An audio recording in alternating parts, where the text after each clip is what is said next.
Bismillahirrahmanirrahim. Assalamualaikum warahmatullahi wabarakatuh.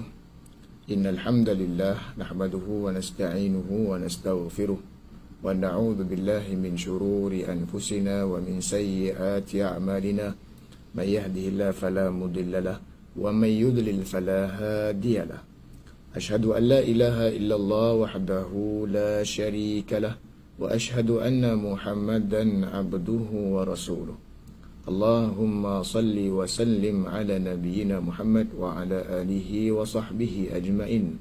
Qala Allah Ta'ala, a'udzu billahi minasyaitonir rajim. Ya ayyuhalladzina amanu taqullaha haqqa tuqatih wa la tamutunna illa wa antum muslimun. Amma ba'd. Ma'asyiral muslimin wa zumratal mu'minin rahimakumullah. Apa khabar? Alhamdulillah, kita bersyukur kepada Allah Subhanahu wa Ta'ala. Di atas segala kurniaannya, kita dapat lagi bertemu pada hari ini.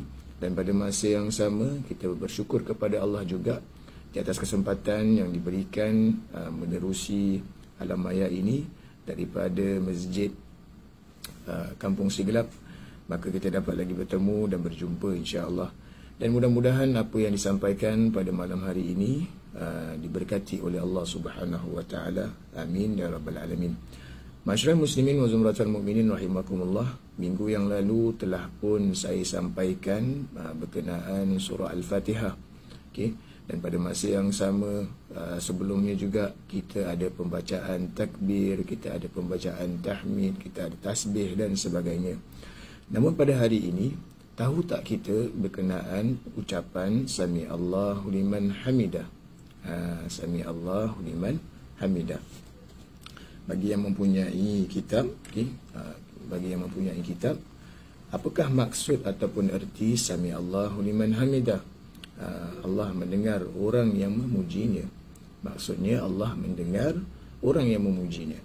Jadi bila mana kita memuji Allah Subhanahu wa Ta'ala, saya dah pernah terangkan, kita berhadapan dengan Allah Subhanahu wa Ta'ala, hendaklah hati kita khusyuk, hendaklah kita tunduk, hendaklah kita katakan kepada diri kita bahawasanya saya ini lemah di hadapan Allah Subhanahu wa Ta'ala dan memerlukan bantuan daripada Allah Subhanahu wa Ta'ala. Kerana menerusi solat, kita hanya ada hubungan kait dengan Allah Subhanahu wa Ta'ala yang sangat rapat. Yang mana orang lain pun tidak akan dapat kenikmatan itu sekiranya kita mengetahui kenikmatan tersebut. Jadi para jemaah yang dirahmati Allah Subhanahu wa Ta'ala, marilah kita gunakan peluang itu untuk kita terus memberikan daya yang terbaik ataupun kekuatan yang sebaiknya untuk kita pamerkan persembahan kita di hadapan Allah Subhanahu wa Ta'ala. Saya minta maaf kawasan saya ni pagi-pagi macam ni ada pula kenderaan kapal terbang. Baik. Jadi menerusi ungkapan Sami Allahu liman hamidah tersebut, kalau kita lihat, seandainya solatmu itu, kata kitab karangan, pengarang kitab Imam Syed Hawa rahimahullah, seandainya solatmu tidak mendapatkan apa-apa selain bahawa engkau disebut Allah di dalam kemuliaan dan keagungannya, maka hal itu merupakan perolehan yang sangat besar. Maksudnya apa? Bila kita katakan Sami Allahu liman hamidah, kan, sahutan itu kita baca, kita lakukan dan sebagainya, Allah Subhanahu wa Ta'ala mendengar orang yang memuji. Tetapi kalau sekiranya hati kita memuji, tetapi pujian itu kita ambil sambil lewa, kita lakukan sambil lewa, apakah reaksi bagi yang kena puji? Jadi Allah Subhanahu wa Ta'ala, memang benar kita kalau puji seseorang tu tinggi melambung. Tapi boleh tak kita puji seseorang tu tinggi melambung? Tak boleh. Kenapa tak boleh? Sebab dia makhluk. Dan makhluk ni dia ada perasaan. Dan kalau kita sentiasa puji, takut nanti perasaan dia menjadi lain. Wa'iyazbillah, takut dia menjadi bongkak ataupun sombong. Jadi macam mana kita nak puji? Kita nak memuji ni seseorang, selalunya kalau kita dapat sesuatu, kita cakap apa? Nak cakap terima kasih kan? Kalau dalam bahasa Melayu kita cakap terima kasih. thank you. Jadi kalau yang secara sunnah ni, bila mana kita dapat satu benda ni, kita kata apa? Jazakallahu khairal jaza. Okay? Jazakallahu khaira. Semoga Allah Subhanahu wa ta'ala membalas kamu dengan sebaik-baik balasan. Kita katakan macam tu. Jazakallah. Dan penerima pula kata apa? Wa iyyak. Begitu juga dengan kau. Sama juga dengan kamu. Sama juga dengan kamu. Kan cantik. Kita doakan orang yang beri sesuatu kepada kita. Jadi, apa yang saya nak katakan di sini, bila kita mempamerkan solat kita ni, kita kena berikan sepenuh perhatian. Kita kena faham apa yang kita cakap, apa yang kita sampaikan. Seorang penyanyi, kalau dia menyanyi dia tidak mempunyai perasaan, dia tidak menghayati diri itu, agak-agaknya sampai tak kepada pendengar. Dia tak akan sampai sebab dia tak menghayati. Begitu juga kalau kita melakukan sesuatu tanpa ada perasaan, kesungguhan dan sebagainya, dia tak ada apa-apa jaminan yang boleh diberikan kepada seseorang tu. Ada bunyi lagi bunyi kapal terbang takut mengganggu. Jadi bila mana kita ni lakukan sesuatu, kita nak mengharapkan kebaikan daripada Allah Subhanahu wa ta'ala. Kita nakkan kebaikan daripada Allah Subhanahu wa ta'ala. Jadi penulis katakan, maka bagaimana pula dengan pahala dan keutamaannya yang engkau harapkan? Kita nak kita lakukan satu ibadah tu, kita mendapat pahala di sisi Allah Subhanahu wa ta'ala. Sebab tu kita lihat ramai yang solat tetapi belum lagi pasti bahawa solatnya akan diterima oleh Allah Subhanahu wa ta'ala. Takut kita solat, kita tak fokus. Dan cakap kat depan awak ni pun sama juga. Pernah satu ketika tu saya menjadi imam, tiba-tiba saya teringat nak makan kepala ikan. Tengok bisikan yang berlaku pada diri seorang asatizah. Hampir-hampir saya terlupa rakaat keberapa yang saya ingin dirikan. Jadi kalau kita fokus, ni bukan saya katakan semuanya macam tu, tak. Tetapi kalau kita tidak fokus, dia tidak kira lah sama ada dia guru ke, dia ustaz ke, dia apa dan sebagainya, pangkatnya bagaimanapun, kalau kita tidak memberikan tumpuan yang betul, kita akan lalai dalam solat kita. Kita akan lalai dalam solat kita. Sebab tu bila kita dirikan solat, penumpuan hati kita bila kita lihat di bawah menunjukkan bahawasanya kita tawaduk. Jangan mata melilau. Nampak orang sana, nampak orang sini jalan. Sebab tu sebaiknya kita solat ni, kita ada apa? Satar. Kita letakkan satu benda yang penghadang supaya kita solat tu tak ada orang yang lalu lintas. Tak ada orang lalu lintas. Jadi ambil tempat yang mana kita ambil tempat tu tidak nampak sekeliling kita. Tak ada sekeliling kita, tak mengganggu. Ustaz, kalau sekarang dah buka masjid, saya nak solat kat depan, boleh tak? Silakan. Nak tunaikan solat, ambil kat bahagian depan. Takut bahagian tengah, sekali orang datang lalu lah, orang dan sebagainya, dia mengganggu kita punya konsentrasi. Kita nak ambil bahagian depan, nak konsentrate kerana Allah Subhanahu wa ta'ala, silakan. Tak ada masalah. Sebab kita harapkan apa yang kita lakukan mesti ada ganjaran di sisi Allah Subhanahu wa ta'ala. Macam mana kita kerja? Ketekunan kita dan sebagainya kita berikan sebaik-baik mungkin. Sebab apa? Kita kerja kerana gaji. Ada orang kerja tak nak gaji? Lain lah. Kalau sekiranya rumahnya kat belakang tu ada apa? Tempat tanam pokok anggur, buka pintu dapur, tinggal campak pancing ataupun joran, keluar ikan tongkol ke, keluar ikan ikan apa-apa ikan lah. Lain lah kalau macam tu. Tapi kita bekerja kerana apa? Kita nakkan sesuatu. Untuk apa? Alas perut diri kita, isteri dan anak-anak, untuk keluarga. Tetapi bila mana kita lakukan solat, memang untuk diri kita, kita lakukan memang untuk diri kita. Tapi apa yang kita minta? Kita selalu minta Rabbana ighfir lana wa liwalidina. Kita selalu minta Rabbana hab lana min azwajina wa zurriyyatina. Kita selalu minta macam tu. Bukan kita minta untuk diri kita, tetapi kita minta juga walil jami'il muslimina wal muslimat. Kita minta untuk muslimin dan juga muslimat. Tetapi kita doa benda tu, tapi kita tak faham apa yang kita cakap. Kita tak fokus apa yang kita nak. Itu yang tak boleh. Sebab tu dalam sebuah sejarah, dalam sebuah sejarah, ada seorang sahabat ni, dia terluka. Dalam sebuah peperangan ni dia terluka. Jadi terluka ni, badan dia telah ditembusi dengan anak-anak panah. Busur-busur anak panah ni dekat badan dia. Busur tu anak panah terkena kat apa? Dekat badan dia. Jadi apa yang berlaku? Bila nak keluarkan anak panah tu, dia merasa sakit dan dia meraung kesakitan. Jadi apa yang dilakukan, dia kata dengan para sahabat ataupun dengan tabib yang dilakukan tu depan dia, dia kata, biarkan saya dirikan solat. Kerana solat itu yang dapat menyembuhkan ataupun mengawal diri. Sebab kalau tarik juga sakit, takut termaki, takut terkata perkataan-perkataan yang tidak elok. Sebab tu kita kena abuse dulu. Kan? Sakit tak? Kata doktor. Sakit doktor. Doktor bius lagi. Sakit tak? Sakit doktor. Doktor bius lagi. Kalau tak bius, macam mana? Semua apa kata orang, zikir-zikir yang tak perlu dikeluarkan tu terkeluar. Jadi sahabat ni, dia nak ambil benda ni, dia kata apa?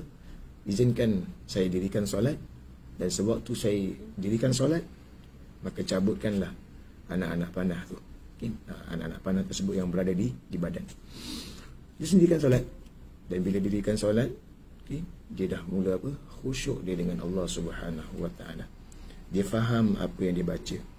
Dia hayati apa yang dia lakukan. Jadi bila mana solat itu dapat mengawal diri dia, dapat mengawal, maka tercabutlah apa? Panah-panah yang berada di badan sahabat tadi. Subhanallah. Ma'asyiral muslimin wa zumratal mu'minin rahimakumullah. Boleh tak kita macam tu? Kalau boleh, kan hari Sabtu kan ada Sita Basantem kan. Sita Basantem. Cuba. Kita tengok sama ada kita khusyuk ataupun tidak untuk mendirikan solat. Takut sahaja lagu yang terkeluar daripada corong televisyen tu, kita terhafal pula. Dia mengganggu pula kita punya keikhlasan untuk melakukan solat di hadapan Allah Subhanahu Wa Taala. Baiklah. Bila mana kita sudah pun membaca surah Al-Fatihah, kalau kita tengok daripada kita baca surah Al-Fatihah, sebelum kita nak lakukan rukuk dan mengatakan Sami Allahu liman hamidah, kita akan baca surah Al-Azim. Sama ada kita baca surah Al-Ikhlas, surah Al-Ikhlas, Allahu Ahad, ataupun kita baca surah surah Al-Alaq, Qul a'udzu birabbil falaq, ataupun kita baca surah An-Nas, apa-apa surah saja, Al-Kautsar dan sebagainya. Hayati apa yang Allah Subhanahu Wa Taala turunkan kepada Rasul sallallahu alaihi wasallam menerusi mukjizat yang kita ada pada hari ini. Jadi kita baca surah yang lazim. Kita lazim tak diri kita untuk tadabbur kepada ayat-ayat yang Allah Subhanahu Wa Taala turunkan itu. Saya bagi contoh. Dalam kitab ni dia kata surah Al-Insyiqaq, apabila langit terbelah. Jadi bila mana kita bayangkan bagaimana agaknya akan berlaku sekiranya langit ini terbelah. Kalau kita belah apple tu, kita belah apple, apa yang keluar? Pastinya akan menitik air-air apple ataupun jus tersebut. Tetapi bila mana Allah membelah langit ini, apa yang akan berlaku? Segala cakrawala yang ada di angkasa, semuanya akan jatuh ke bumi. Kita bayangkan. Bila kita bayangkan dan kita fahami, kita tadabbur apa yang dikatakan oleh Allah itu adalah benar dan dia akan benar-benar berlaku, kita akan rasa takut. Kita akan rasa apa? Seram.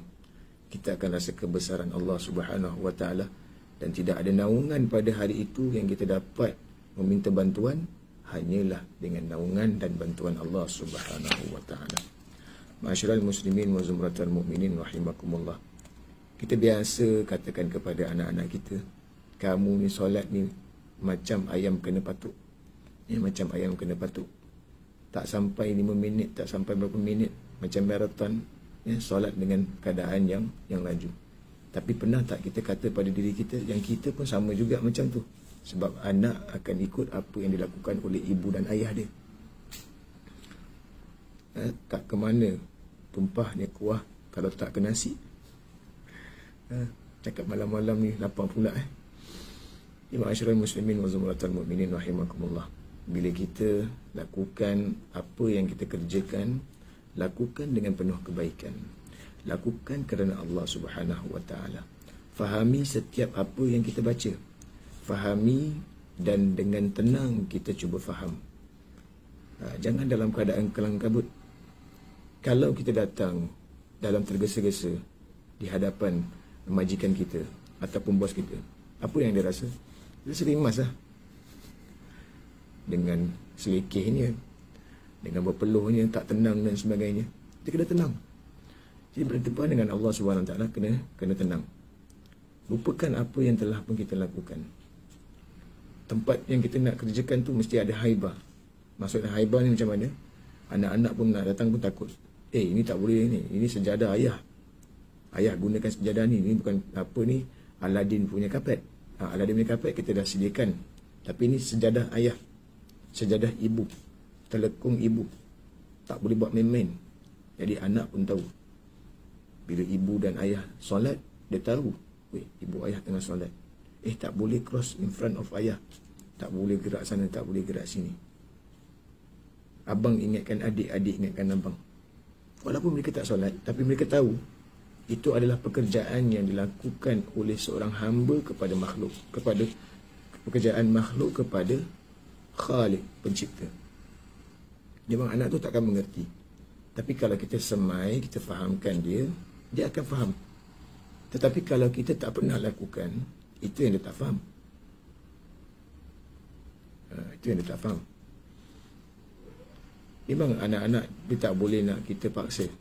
Tak boleh nak paksa. Lebih lagi kalau anak yang baru berusia 2 tahun, 3 tahun, ke 5 tahun. Sebab tu Rasulullah SAW kata apa? 7 tahun tu, kan, 7 tahun sampai 10 tahun tu, kita dah mula mendidik. Masuk usia 10 tahun tak solat, kita boleh rotan. Tapi janganlah sampai pancing bag. Tak solat dia pancing bag, tak solat dia pancing bag. Adakah macam tu pendekatan Rasulullah SAW? Tidak. Anak tu tak solat, kita solat dulu bersama dengan dia. Memang mula-mula tu dia rasa panas. Lepas solat, apa yang kita lakukan? Ajak makan McDonald, umpan. Ada umpan, baru. Sama juga dengan orang dewasa, umpan. Sebab apa? Ada seseorang ni, dia nak datang ke masjid, tetapi dia tidak ada teman. Sebab dia tak tahu macam mana cara nak berwuduk. Dia tidak tahu macam mana cara nak solat. Lalu, bila dia dapat benda tu, dia akan rasa kenikmatan. Dan bila yang dah dapat kenikmatan tu, janganlah pula tiba-tiba katakan benda tu tak boleh, ini tak boleh. Betul, kita nak lakukan sesuatu pada dasar hadis dan sunnah. Tetapi kalau untuk orang yang baru permulaan nak kenal Islam, walaupun nama dia Islam, kita tak boleh terus dengan secara drastik kasih macam tu. Sebab kalau kita kasih secara drastik, takut nanti pemikiran dia akan merosakkan orang-orang yang lain. Takut hubungan dia dengan isteri akan menjadi jauh. Takut nanti hubungan dia dengan anak-anak menjadi jauh. Sebab mereka tak faham lagi. Dan mereka tak kenal dengan sunnah. Jadi apa yang boleh dilakukan, kita lakukan dulu yang terbaik, kan? Lepas tu pelan-pelan, ajak sikit, buka sikit. Jangan paksa. Jadi dalam kita nak lakukan solat ni pun sama juga. Bila saya kata ketenangan, dalam kita ketenangan, bila kita luar daripada solat, kita pun akan rasa tenang. Sebab sistem akhlak dia dengan solat tu dah sebati. Sistem solat tu dengan dia dah sebati. Jadi kata sahibul kitab, solat adalah kunci hati. Solat adalah kunci hati. Kalau hati tu sakit, solat. Kerana dia akan menawarkan ataupun menjadi penawar, menjadi ubat kepada hati. Kerana apa? Sebab kita yakin bahawasanya Allah itu apa? Sami Allahu liman hamidah. Kita yakin bahawasanya Allah Maha mendengar.